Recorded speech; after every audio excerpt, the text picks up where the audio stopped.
Have you ever felt like hiding your weed in a sock drawer or a sandwich baggie? Well, you're not alone. But in today's world of cannabis legalization, I ask you, should we still feel the need to hide something that's helping us feel better, live better, and yes, even heal? Today on Just Say No, we're unpacking cannabis consumption in public, the stigma, the smell, and where do we draw the line between discretion and shame? Because let's face it, we're not just getting high, we're getting real. We'll throw to some of my favorite reefer reflections from our GBL TV vault, exploring how people feel about lighting up in public and how and where to stash your stash responsibly and even with style. So sit back, relax, and let's get smarter together with some of the sharpest minds in the industry. By 2020, Bank of America and Merrill Lynch estimate that will grow to $35 billion. And many experts believe it could eventually reach $200 billion each and every year.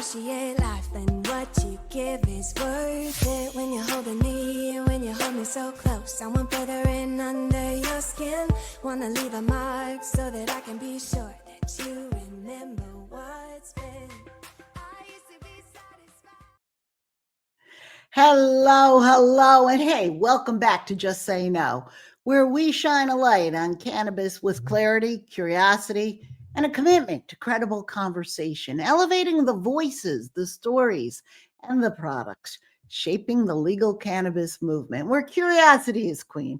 I'm your host, Maria Calabrese, coming to you from the heart of California's cannabis country on KCAA Radio, 1050 AM, 106.5 FM, and streaming on KCAA TV or wherever you get your podcasts. If you tuned in last week, you know we explored the powerful return of baby boomers to the cannabis space in our episode, Legacy to Legalization, 420, Then and Now. We talked about cannabis then and now, from garage stash boxes and Woodstock vibes to today's tinctures, gummies, and backyard gardens. But as with any good high, there's more to the story. Let's start with the question, can I smoke here? Although California legalized adult use cannabis back in 2016, the rules around where you can actually consume it, still a little hazy, guys. Here's the bottom line. It's perfectly legal to possess cannabis, but it's illegal to smoke, vape, or consume in most public places. That includes parks, sidewalks, beaches, even in front of your house, if it's considered public view. So no, your front porch, it might not be safe. Cannabis lounges are popping up in places like West Hollywood, Coachella, and other parts of Palm Springs, offering safe social spaces for people to get together and consume. But some even may begin serving food, hosting events, offering the kind of experiences you'd get at a wine bar or a cigar lounge. But there are still plenty of blind spots in the law. Did you know it's illegal to consume cannabis within 1,000 feet of a school, daycare, or youth center, especially when kids are present? Or that even passengers can't light up in a vehicle? It's treated just like alcohol under California's open container rules. And here's one more twist. Multi-unit housing can also restrict cannabis use entirely, even if the state says it's legal. And consuming on a balcony in public view, well, that could still get you fined. But in cities without consumption lounges, well, there just aren't many legal places to consume, especially for those who can't consume at home. So yes, cannabis is legal in California, but lighting up in public, it can still land you a fine. I feel like it's kind of like being invited to a party with no designated dance floor. So, for a quick visual guide to where you can and can't consume in the Golden State, check out our cannabis consumption cheat sheet available on this episode's show page at greenbeelife.com. You know, should you be able to light up in the park, at a concert, on your front porch? Public cannabis consumption, it remains one of the most hotly debated topics and one of the most misunderstood aspects of legalization. Supporters say cannabis brings relief and that forcing people to hide it is unfair, especially for medical users. Opponents, they often object to the smell. They just don't like it, or they worry about the message it sends. But let's be honest, a lot of that discomfort comes from decades of drug war stigma. Let's see what our team at Green Bee Life Cannabis, our team of cannabis enthusiasts at Green Bee Life had to say about smoking in public. Have I ever consumed in public, and have I ever experienced any stigma associated with that? Green Bee Life presents Knowledge for Newbies. Is it against the law to consume in public? Yes, you are not allowed to do any that. public consumption anywhere. Wow. I know that is not a legal thing, but I was at a pool party, it was a birthday party, and I ended up meeting a couple of girls who were really cool and down to smoke. Because we're working in the business, not to kind of toe the line, but most of the time people are drawn, it's a conversation starter, and there's no problem with it. I think you'd be surprised how many people love cannabis. You're not supposed to smoke cannabis in public, I know. It is what it is, so I respect people's wishes, and I take cannabis where it's appropriate.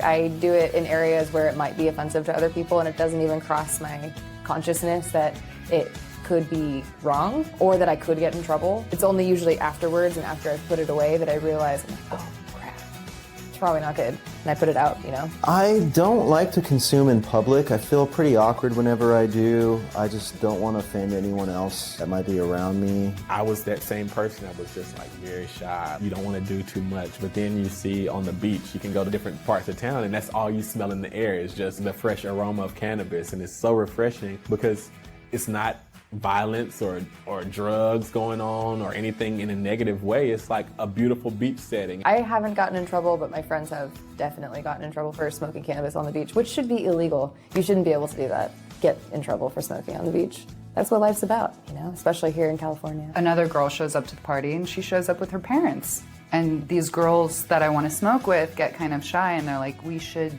go smoke around the back of the house so nobody sees. And I thought about it for a second, and then I realized, no, people aren't drinking alcoholic beverages around the back of the house. This is exactly the problem we're dealing with. We need to show people, not only is this acceptable, it's safe, and it's okay to do around other people. Would I consume in public? Yes, because I would. It's time to crush the stigma, right? We don't want to perpetuate it. But no, I haven't. And I'm sure I would feel it in my bones that, oh, I can get in trouble for this. But that's a fear I need to go toward so I could rewire and deprogram that conditioning. All those stigmas that you have in your mind are being broken just by this beautiful scene that you have. So of course I want to enjoy that. I want to have like my feet up in a hammock and have my favorite blunt. So getting to do that in Los Angeles, getting to do that around the world, it liberated me to say it's not hurting anybody. I'm not going to be around children. There's kids around, I'll definitely not consume in public. Not around the kids, right? No, yeah, not around kids. I don't think they should be exposed to it. My grandfather was a chain smoker. I remember clouds of smoke being in the living room, trying to watch cartoons through the clouds of smoke. I knew I was never going to be a smoker. But some of my cousins that was in the same room, they went the other way, like, oh, I can't wait to blow my own cloud. It's funny how if you try to smoke cannabis in public, which I know it's illegal, it's so frowned upon with people who just are so comfortable with cigarette smoke. But there's nothing wrong with it. I think there should be some more conversation about public consumption. If you can smoke a cigarette in public in a designated smoking area, you should be able to smoke marijuana. I think cigarette smoke is gross. Yeah. Marijuana smoke is stinky.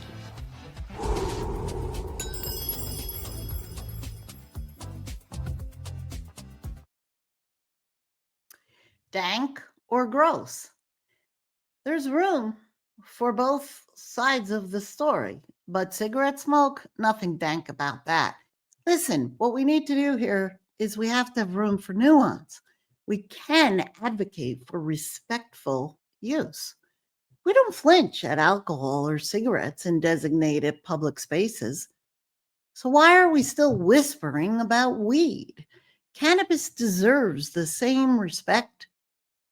Freedom and responsibility can and should go hand in hand. The key is balance, normalization with mindfulness, common sense, And a perfect example that I'd like to share today of drawing the line between normalization and shame without having to give up certain liberties and freedoms is exactly where Janine Moss, creator of Anime Bags, comes in. Janine is what filmmaker Wendy Borman, who wrote, produced, and directed the award-winning documentary Women of Weed, coins a puffer jet. I got any puffer jets out there? Come on, we need more puffer jets. You're out there. So Janine is not just a fashion visionary. She's one of the original architects of where discretion meets design in the cannabis space. Back in 2015, Janine founded Anabi, the first high-style accessories brand crafted specifically for women who wanted to carry cannabis without compromising on class, style, or scent control. Didn't want to offend anybody, maybe wanted to exercise a little discretion, but didn't want to have to feel like they were hiding it necessarily.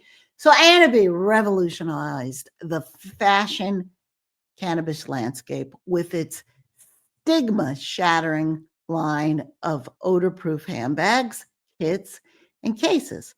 They were as smart as sleek. And a bold PR strategy, viral social media buzz, and over 200 media features later led to the brand completely selling out its inventory, proving that we can have discretion without shame and that demand for elevated cannabis lifestyle products, especially for women, are real and is rising. Now, although Anabi closed in 2020, Janine's influence, it hasn't faded. Today, she's the founder of Outfront Solutions, where she advises startups, Fortune 500s on bold branding, communication strategy, and breakthrough marketing across emerging industries.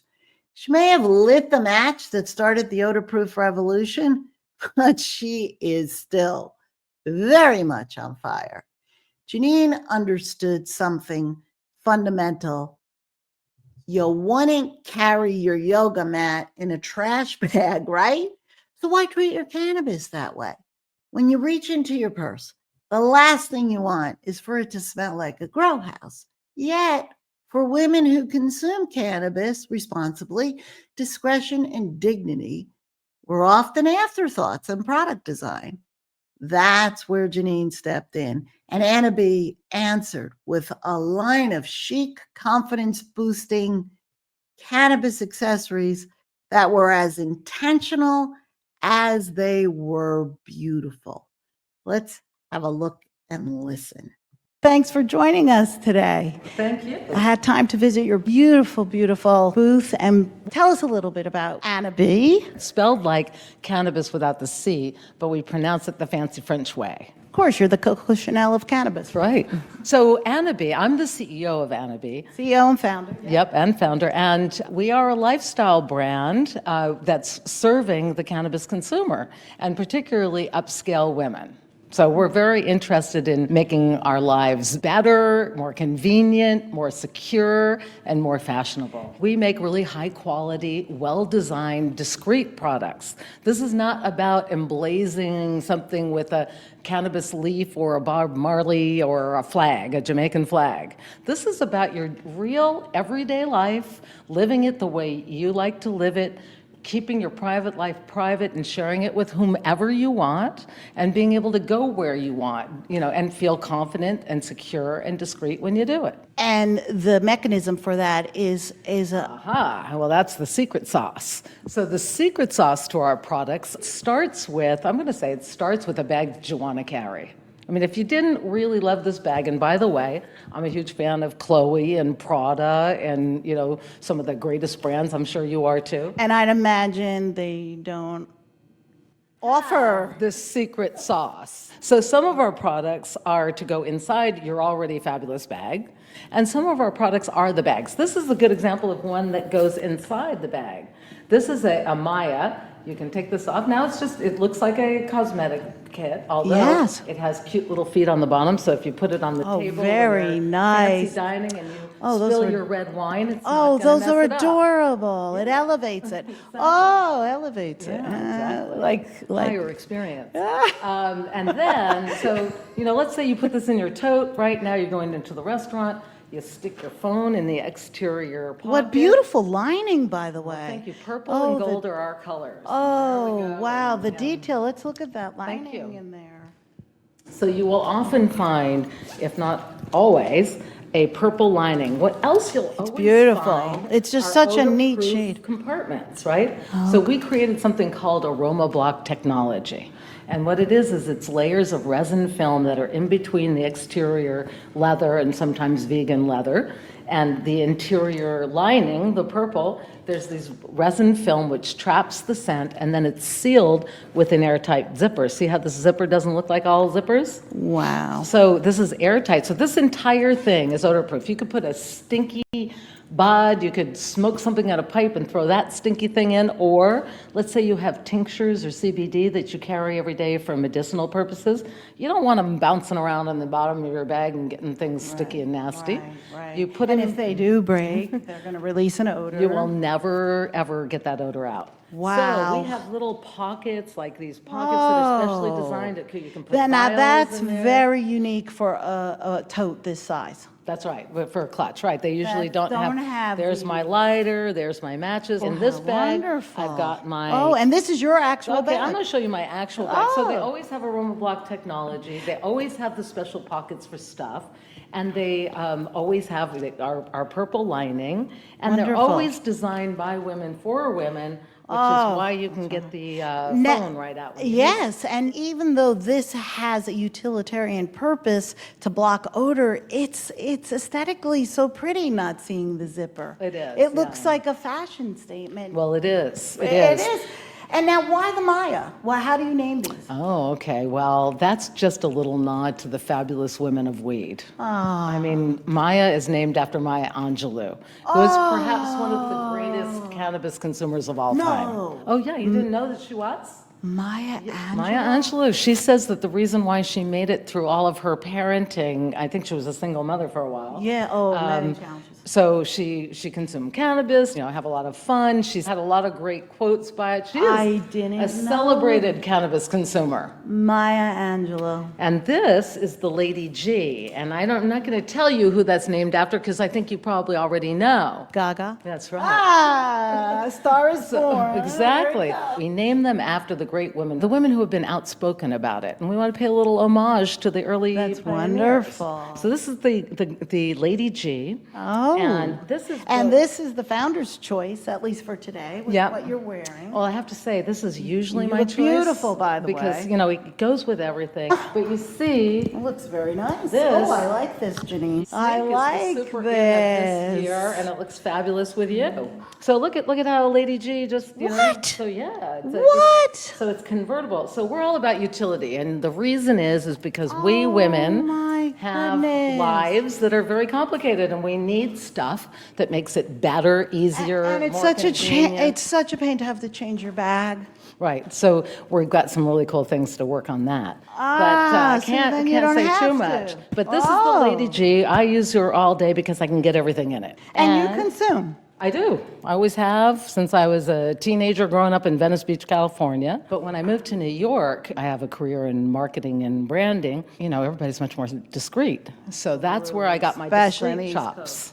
Ah. Was learning how to survive in New York with the millions of other women just like me. And there are millions of others. That's yes. right, and they are consuming too, and they were my peers. They're at ad agencies, they're in the music business, they're working for Comcast, they're at City Hall, they're everywhere. Not that couch-locked stereotype of a stoner. No, because especially women, we're not like that. We like a little buzz, when, especially if we're not drinking. I'm not a drinker, really. I just, because I grew up on cannabis, I just never turned into a drinker. Sure. And so when I always went to parties and everybody's drinking, you know how much fun it is to be the only one who hasn't been drinking at a party. Sure. So you have to sneak out and go and have a puff so that you can, want to feel elevated and lifted. and you want to laugh at their jokes, right? especially when they're not funny. That's very important.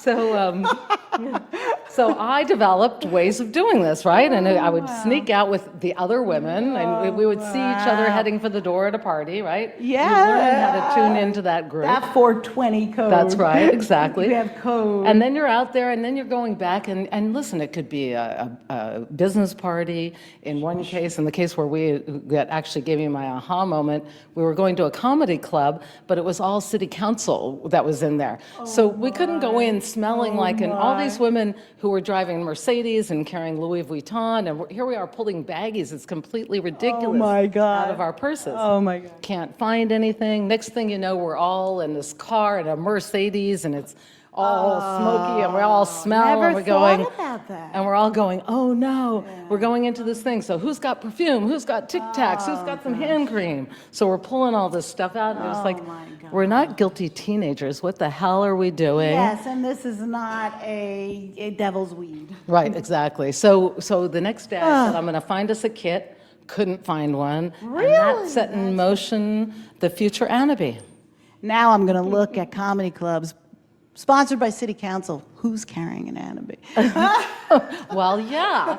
When you're part of the tribe, you come to recognize Part of the tribe. this symbol here. That's beautiful. Which is how you know it's an Anabi, but we never put That's our name on the beautiful. outside because we're No. discreet. No. Right? So you have to be in the know. Yes. What would be your goal for to destigmatize cannabis? So we still need it for privacy, the concealment, but to destigmatize. I want to do a couple things. One thing is I want everyone to see women as a market in cannabis. And the reason is if you're not recognized as an economic force, then nothing's ever made for you and you have no influence. So the supply and demand. exactly. So women have been there, but nobody knew it. There was always all these men things, right? There was never anything for women. When I created this, there was nothing out there for women. So now there is. So that's one of the goals, is to continue that process of making women important. That's nice. And another thing that we want to do is we just want to serve the cannabis lifestyle. So we're really a lifestyle brand.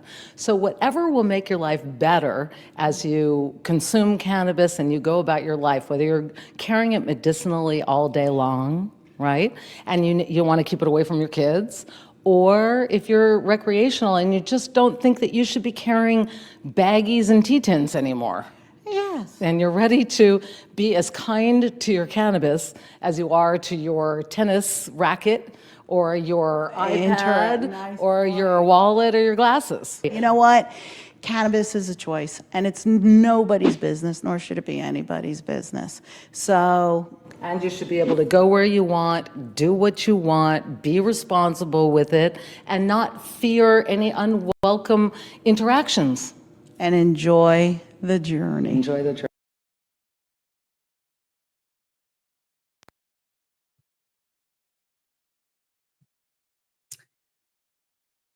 Yes, enjoy the journey. I always like to quote Betty Davis here. If you want a thing done well, get a couple of old broads to do it. Oh, she knew. And, I really adhere to Janine's philosophy. If it's something I live by.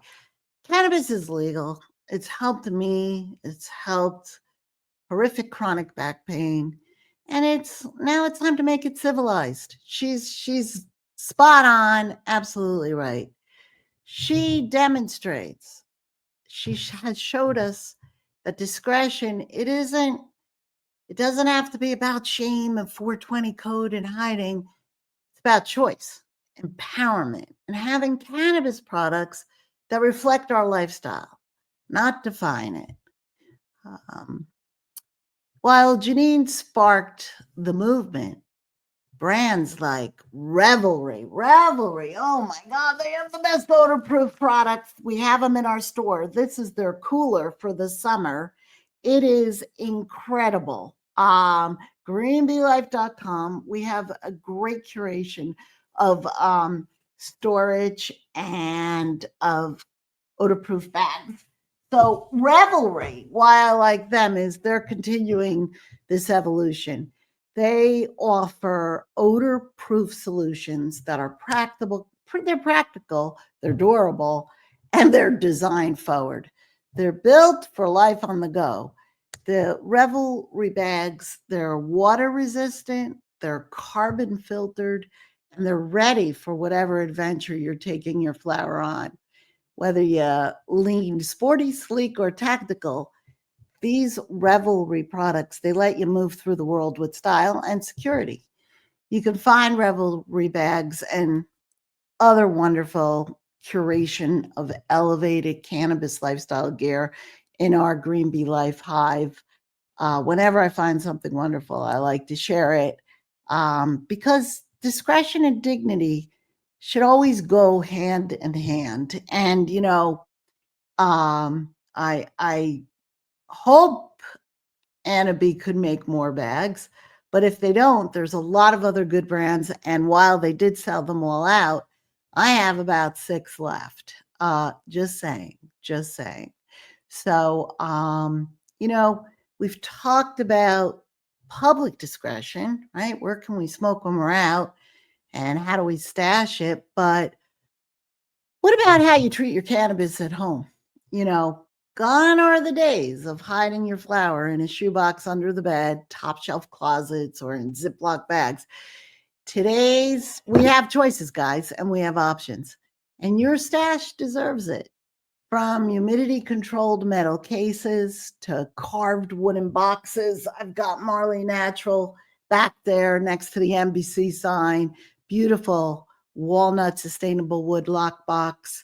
To artisan glass jars. 420 Science has these beautiful jars. They're great for gifting flower. They're not dark, so I wouldn't store flower in it. You want to do it in a dark container. But what a wonderful, they have all different designs and patterns. And Burnt is they have beautiful rolling trays, but they also have these wonderful ceramic jars, seal tight proof tops. This is the berries and cream.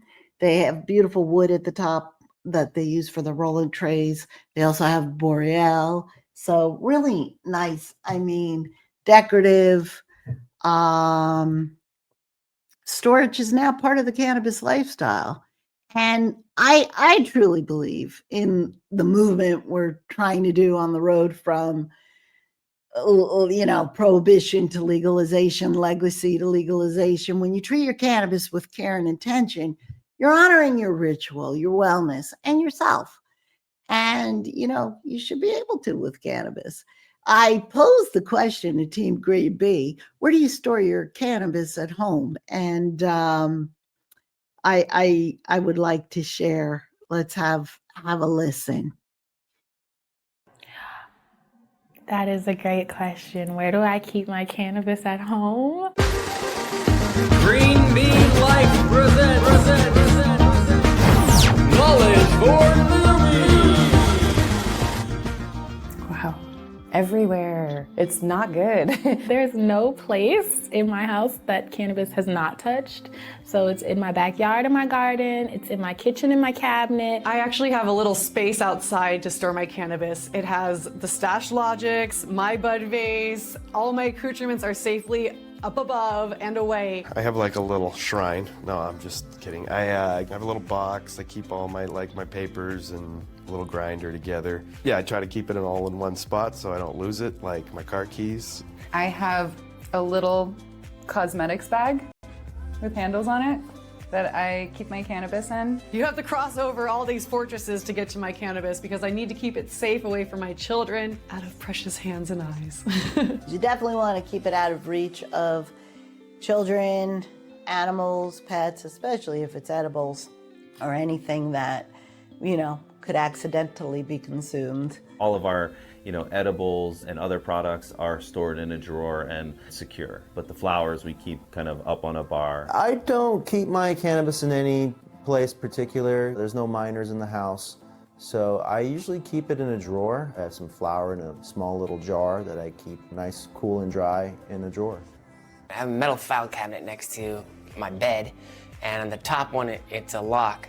So it can be locked if we don't lock it. We have no reason to, but if we're babysitting or something, we could lock it. We have a coffee table that has a lower shelf. That's normally where it's stored, just right there on the bottom with our bowl, grinder, jar of flour. We have a cannabis bar in our home. Yeah. So alcohol is actually put up in a cabinet, and our cannabis is out in the open and available for anyone to actually consume. I don't hide it. I keep it out in the open. I try to be social with it, and I try to offer it to people who are my friends and guests or my roommate. I keep my tincture in my kitchen where my cordless phone is. Yes, I still have a landline. I have a coffee table with a drawer, and it's all organized by strains, the type of strain it is, and with the new packaging you have these nice jars with all the information on them.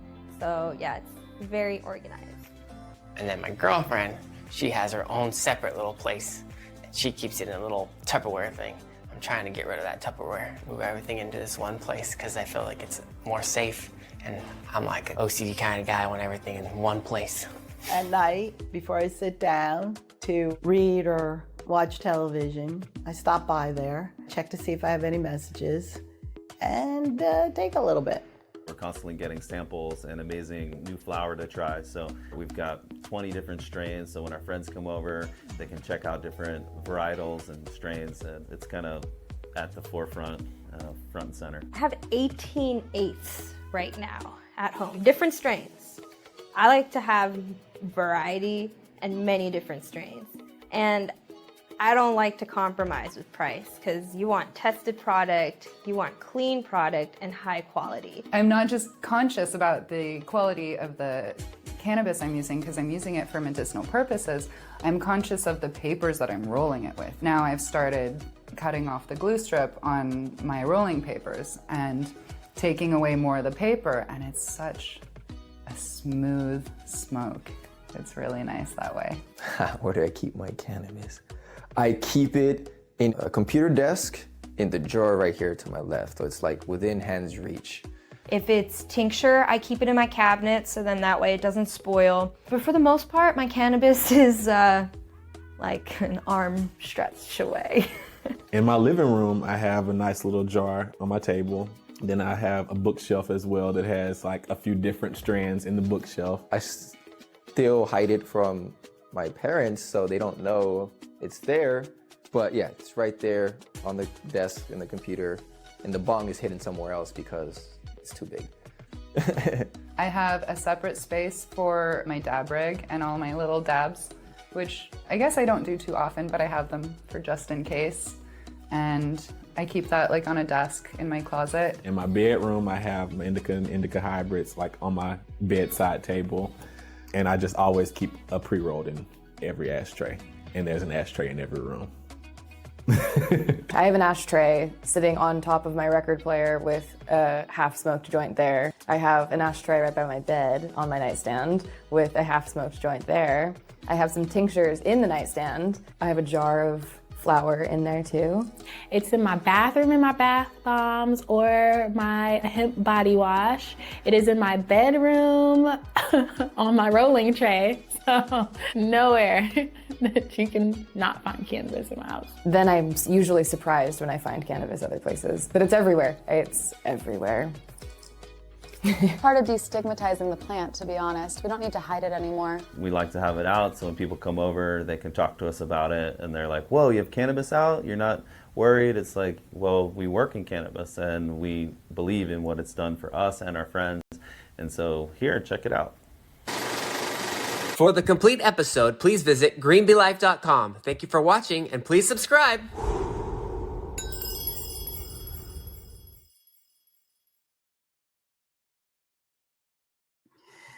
That was great. So, a pro tip that I'd like to throw in is store your flower in a dark, cool place and ditch the plastic. Your flower and your lungs will thank you.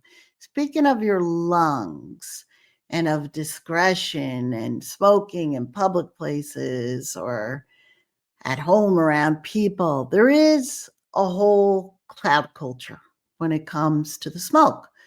But we also have vaping devices as well. And it's interesting because I read something that really caught my attention about cloud culture, smoking versus vaping. And, you know, when I say ditch the plastic, we've got now more civilized ways to store our stash. According to a study I read at Johns Hopkins Medicine, said that vaping dry herb cannabis may expose you to fewer harmful chemicals than smoking. So smoking versus vaping, not only on a discretionary level, but on a health level. And you know, what's also interesting about dry herb vaporizers versus smoking, doesn't have to just be cannabis. Many people now I've discovered are vaporizing herbs like lavender, peppermint, even eucalyptus. Now you add cannabis to the mix and you've got a cleaner, more customizable experience. So I caught up with the ladies at Mary Jane University, and they had some interesting things to say and products to show me portable dry herb vaporizers. And I asked them about smoking versus vaping. Let's have a quick listen. So this is known as a dry herb vaporizer. I mean, you can use the flower. It's different than a vape pen.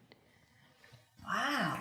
So, and then I also have, this is the Hydrology 9. It is also a dry herb vaporizer, but it has a water filtration system. So this one's pretty high tech. This is even made from space metal.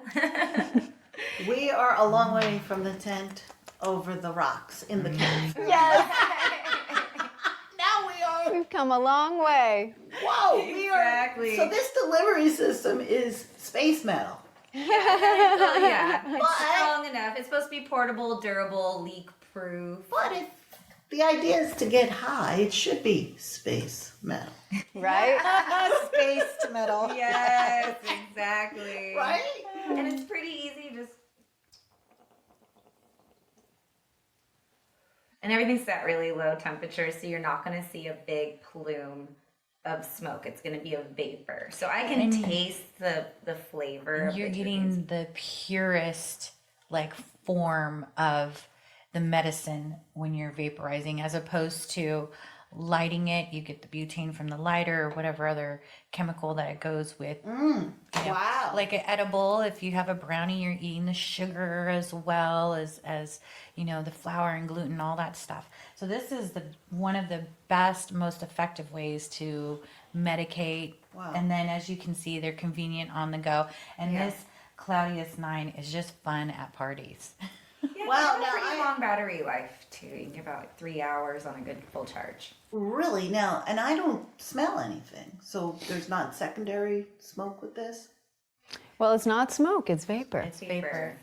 So it's actually just some of them, some people, there's a Yeah. culture with the clouds. There's a cloud culture. You can turn the temperature up if you would like to get more of that smoke, the cloud That what it effect. feels And like. actually your next item is all about the clouds. Yes. So this one is kind of, I equivalent it to a dab rig, like a portable dab rig, because this is going to be mostly for your concentrates. And this has a quad coil, so it's going to get really hot. This one's going for that heat. I don't know if you can see inside there. There's 4 little coils. You just put your concentrate right inside there, put it back together. This one's really cool because it has this magnetic closure, so it's bam, and then you just Do another demo. Now I can see how these parties will be a lot of fun. Yeah. We do have deep CBD, Yes. high CBD. We like to make it a light experience. And like I said, as far as the ingestible THC, that's limited to 5. And when you eat something, that's going to stay with you much longer than when you smoke something. Yeah, when it's processed by your liver. Now, could you have just CBD and not even THC in that? There are CBD concentrates, and there are strains that are higher in CBD. I really enjoyed sitting down with the women of Mary Jane University. They compared for me popular vaporizer brands. And I'll tell you, I was blown away by Da Vinci, blown away, pardon the pun. The Da Vinci, PAX, Storz and Bickel. There are some really, really interesting, discreet, modern forms of smoking, which studies are showing could have fewer effects when it comes to lung health. So the portable dry herb vaporizers that I was most impressed with was Claudius 9, Da Vinci, PAX, Storz and Bickel. And this is on my quest to find the best ones. We do offer at Green Bee Life a marketplace of very top shelf, top tier, curated brands. If I find something good, I bring it back to the hive and I like to share it. So those are definitely popular and trending, discreet modern devices with no secondhand smoke or odor. And yeah, it's interesting. It's worth looking into. In fact, I even was speaking to someone called in and said that they wean themselves off of cigarette smoking by getting a portable dry herb vaporizer, using tobacco, and then adding and diluting the tobacco, mixing it, making a blend with other herbs, including cannabis, and eventually down to no tobacco in the vape. So, hey, it's interesting. If you have any interesting thoughts, stories, share them with us. We'd love to know. So from health to discretion, dry herb vaporizers, they seem to be leading the evolution of cannabis consumption. Now, I would like to turn, though, speaking of wanting to hear from you, we've got a couple of good listener questions here. We have Tom from Westlake Village. Tom is asking, how do I tell my family I'm pro-cannabis so that I don't have to leave my house every time I want to smoke? Well, hey, those are two different issues. Your family has to be okay with the scent, the the terpenes. I would educate them on the terpenes, but no, first, seriously, Tom, great question. And good for you for wanting to share it with them. Some families are more open than others. Family dynamics, those are as unique as cannabis cultivars. So I would say start with your why. Start with your why. Whether you're consuming it for sleep, pain relief, or just peace of mind. And peace of mind should not be minimized. I think it's underrated. Speak from your personal experience, how you're benefiting from it, and try to explain that there aren't alternatives if there are not alternatives, or the benefits versus the side effects or downside of the alternatives that exist for why ever you're using it. I mean, there are great articles out there.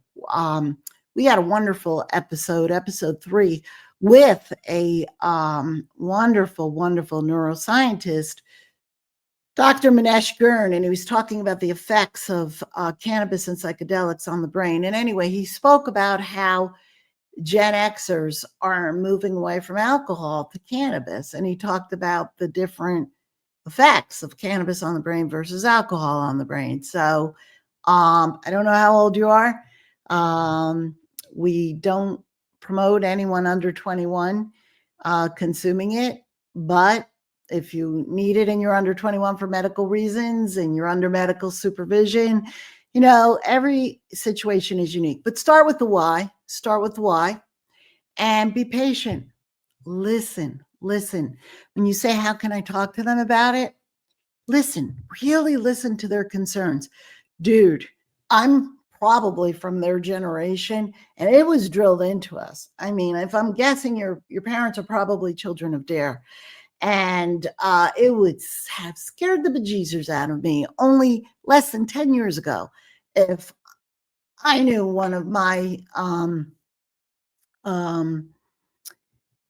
family members were smoking it.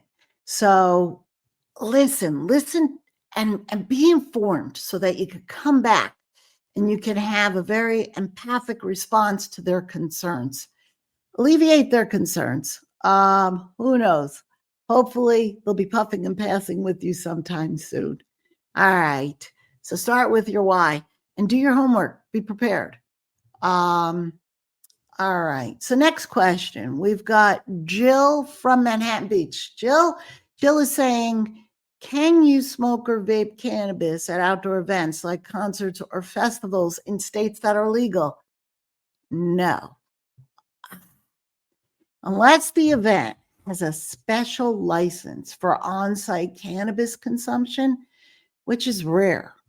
Most venues follow state laws prohibiting public use, even in legal states, Jill.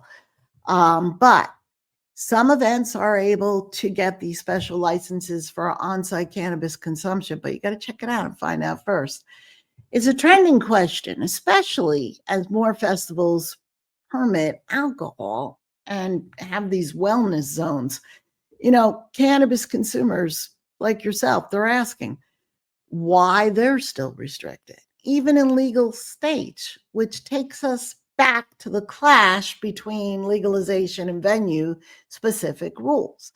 Normalization versus liability comes down to the local county's rules and regulations and whether the event is specially permitted for cannabis use. Oh, these are good questions, guys. We've got Judy from San Diego. Hey, Judy, thanks for listening. So Judy wants to know, are cannabis consumption lounges legal everywhere? And what can you actually do inside one? Great question. No, they're not legal everywhere. They're not legal statewide in California, even though California is a legal state. So while California just greenlit lounges to serve food and host entertainment, it's a new 2025 law, each individual city decides whether to permit them, and local restrictions, they vary widely.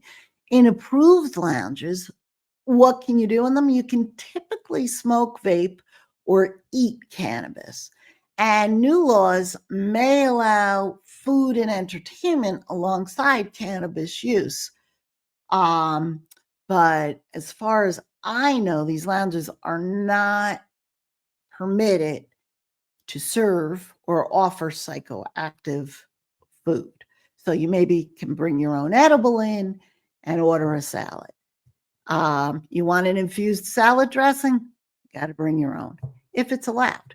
So there's confusion over state versus city rules and what on-site consumption really means remains, again, hazy.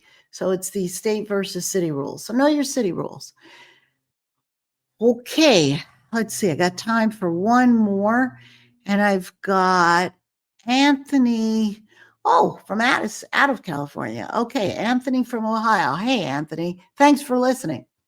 Anthony wants to know what's the difference between public and public view. And can I get fined for smoking on my own balcony? Yes, you can. Even if you're on a private property, consuming cannabis in public view, like on a balcony or porch, it may still leave you open to a fine, depending on, again, the local ordinances. So the enforcement, it's very inconsistent. Consumers in multi-unit housing or city apartments are often caught in a legal gray area, personal property rights versus nuisance laws, and the need for clearer statewide guidelines. But guys, the more respectful we are, the less of a nuisance we present, right? Then our personal property rights will hopefully prevail. So it's not what you light up, it's how you show up. So responsibility, I think, goes a long way. Respect for our neighbors. So I hope that answers your questions. Moving on to our cannabis glossary for the day. It might seem like an obvious term, but today's term is odor-proof because there's a lot of hype out there. There are these wonderful, this is one of my leftover Anabi bags, and this is for real, true odor-proof. It doesn't just mean smell resistant. You got to watch out for the hype. It means serious engineering. It means carbon lined filters, sealed water resistant linings. Revelry is a great example and brand. I have the cooler. They do have smaller. They even have these little tiny pocket money coin purses. But you're looking for carbon lined filters, odor-proof. What odor-proof means is carbon lined filters, sealed water resistant linings, rubber seams, and water resistant zippers. It's tech meets style, doesn't just mean smell proof. And if it's truly odor-proof, it's great for keeping your gear private, safe, and fresh. Here's a fun fact. Some odor-proof bags are even canine tested. Part of Anabi's going viral was a wonderful, wonderful article in it's either Fortune magazine or Forbes, and they wanted to test and really define what odor-proof was. So they took one of Anabi bags in Times Square, New York, before marijuana was legal in New York. So they couldn't test it with marijuana, but they put three things into it: a dead fish, cat food, and something else equally gnarly. And they walked around Times Square and they did the sniff test. They had people smell it, and the only thing they could really smell was the leather. So odor-proof. Odor-proof has true meaning. It doesn't just mean smell resistant, especially in the cannabis space. So before we wrap up today, I have some final thoughts. Today's conversation, it wasn't just about, I know I mentioned this earlier, where you can light up. It was about how you show up See, this is going to help the movement, guys. And whether you're coming out of the green closet, shopping for an odor-proof stash bag, or advocating for public consumption spaces, remember, this cannabis use, it can be elevated. It can and it is classy, respectful, and kind. It's not the outdated stereotypes, and we've got to crush those. And we lead by example, right? And we've got some wonderful brands that are emerging to help us do that. It's not about hiding. It's not about hiding in the shadows. It's about choosing how and when we share this part of our lives. Whether you're lighting up, vaporizing, or locking it away in a velvet-lined box, how you consume reflects who you are. And you're not defined by those outdated stereotypes. You're not a pothead if you need a gummy to fall asleep at night and stay asleep through the night. Thoughtful, responsible, empowered. I believe it was Snoop in it was a GQ interview who said, "Wherever I go, my scent follows. That's how you know I'm close." Well, good for you, Snoop. And that's right. So whatever you're saying, as we wrap up today's episode, I want to just point out how far we've come. Because when it comes to drawing the line between discretion and shame, we need to remember 420, it didn't start out as a holiday. It started as a code, a whisper, a ritual shared between a few curious high schoolers chasing a secret stash after school. There's more mystery than movement. And yet, here we are, decades later. Cannabis is no longer underground, guys. It's in documentaries, dispensaries, dinner table conversations, and yeah, even on front porches. It's no longer just about rebellion. It's about ritual, about relief, and about reclaiming our relationship with a plant that connects us while respecting those who truly just can't stand, don't like the scent, or are still influenced by decades of misleading propaganda. Because at the end of the day, cannabis is more about than just getting high from what some legitimately register as a pungent smell. It's about getting real, getting curious, and getting well on your own terms while respecting and educating proponents. But staying well and keeping this industry well, it requires more than good intentions. So if you care about the future of public consumption laws, now is the time to join me and raise our collective wisdom, curiosity, and voices. Visit greenbeelife.com for trusted education, product guides, glossary terms, and links to opposing harmful bills and ones that support those that move responsible use forward. And while you're there, we want to hear from you. Send us your questions, your stories, your pain points, because your voice, it might just shape a future episode. Cannabis is a multi-generational movement now. Whether you came up with zigzags or discovered gummies in your golden years like me, there's a seat at this circle for you. Let's keep building bridges. Let's keep learning from each other. Let's keep this conversation going together. Next week, we've got more blooming. So stay tuned. Until then, I invite you to share this episode with someone who's curious, someone who's skeptical, or someone who just needs to hear that there is a place for them in this space. And remember, cannabis isn't about just getting high. It's about getting well, being informed, and living your fullest life. And here on Just Say No, where curiosity is queen, I'll always keep it real, relevant, and rooted in truth. Have a great week. Stay lit, stay safe, and stay informed, especially of your city ordinances. Just Say No is a Green Bee Life presentation airing live weekly on Friday afternoons from 4 to 5 p.m. Pacific on KCA Radio and KCAA TV.